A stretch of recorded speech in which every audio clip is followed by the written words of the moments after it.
On en vient à la question de Sandrine May qui concerne la Nuit Blanche. Merci, monsieur le maire.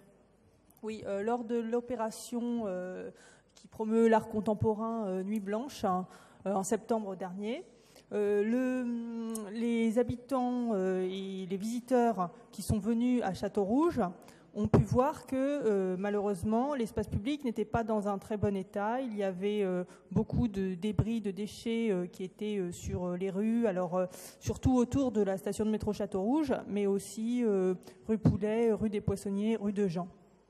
Donc nous souhaitions demander, le groupe écologiste souhaitait demander à monsieur le maire si un nettoyage avait été fait auparavant, avant cette installation, enfin c'était une projection sur un immeuble, sur une façade de la rue de Jean. Nous souhaitions savoir si avant cette donc manifestation d'art contemporain, un nettoyage exceptionnel avait été effectué, puisque nous avons pu constater, plusieurs personnes d'entre nous ont pu constater qu'il semblait que l'espace public n'ait peut-être pas été renettoyé avant l'opération. Surtout que c'était un samedi soir et qu'on sait que le samedi soir, il y a énormément de visiteurs qui viennent au marché de Jean, enfin rue de Jean et dans le quartier, afin d'acheter des différentes denrées alimentaires ou différents objets. Donc le samedi, c'est un jour où il y a particulièrement de monde dans le quartier et où il y a le samedi soir beaucoup de débris qui sont abandonnés sur l'espace public. Merci pour vous répondre s'agissant de la Nuit Blanche et en l'absence de Gilles Ménède, mais la question porte sur un sujet culturel. Karine Roland. Merci. Je réponds évidemment en concertation avec Gilles Ménède. La réponse est simple, oui, il y a eu balayage. Il y a eu balayage des lieux le samedi 3 octobre par les agents municipaux qui se sont mobilisés en 3 séquences ce jour-là, le matin, en début d'après-midi et en fin d'après-midi. Le lavage est intervenu au lendemain de la Nuit Blanche, vers 6 heures du matin.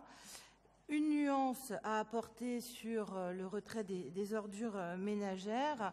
Ce samedi 3 octobre, la collecte de nuit est intervenue plus tardivement que d'habitude suite à un mouvement social de l'entreprise prestataire Pizzorno, d'une durée assez longue, un mouvement social qui a vraiment affecté tous les quartiers de notre arrondissement. Donc, je ne vais pas être plus longue. Oui, il y a eu un nettoyage. Non, ça n'a pas été parfait. On sait aussi que l'installation du collectif GFR allait attirer du monde. C'est une chose que nous souhaitions. Leur intervention portait sur des femmes immenses projetées sur les façades de la rue de Jean. C'était une œuvre à la fois artistique et symbolique. Nous soutenons qu'il était important que cette initiative puisse prendre place à cet endroit-là. Pour reprendre une phrase de Daniel Vaillant qu'il employait souvent sous l'ancienne mandature, malheureusement en matière de propreté, ce qui est produit est souvent le fait de ceux qui salissent et on est bien obligé de nettoyer au fur et à mesure que les gens déversent. Vous savez que c'est un axe très important de la politique municipale portée par Gilles Ménède, très souvent évoqué par Éric Lejoindre à son tour. Donc voilà, oui, il y a eu nettoyage et oui, nous pensons que c'était une belle opération malgré tout. La prochaine fois, nous ferons en sorte que ça se passe encore mieux, je dirais. Oui, je pense que merci d'abord pour ces éléments de réponse. Et on va continuer à travailler pour que la situation de Château-Rouge revienne à la normale en la matière. Et puis on va surtout continuer à faire en sorte que les habitants de la rue de Jean, des rues Poulet et Poissonniers puissent aussi bénéficier de l'exceptionnel, parce que c'est aussi en faisant des opérations d'ampleur et exceptionnelles qu'on améliore la vie dans ces quartiers-là.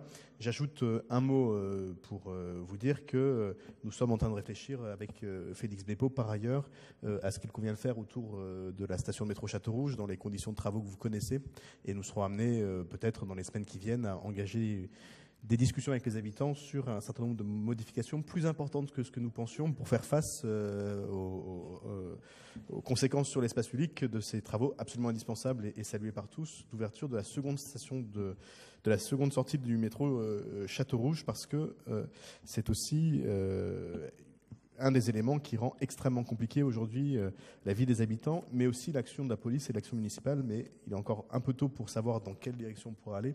En tout cas, on fera ça avec les habitants, mais il faut que chacun sache d'ores et déjà qu'on y travaille.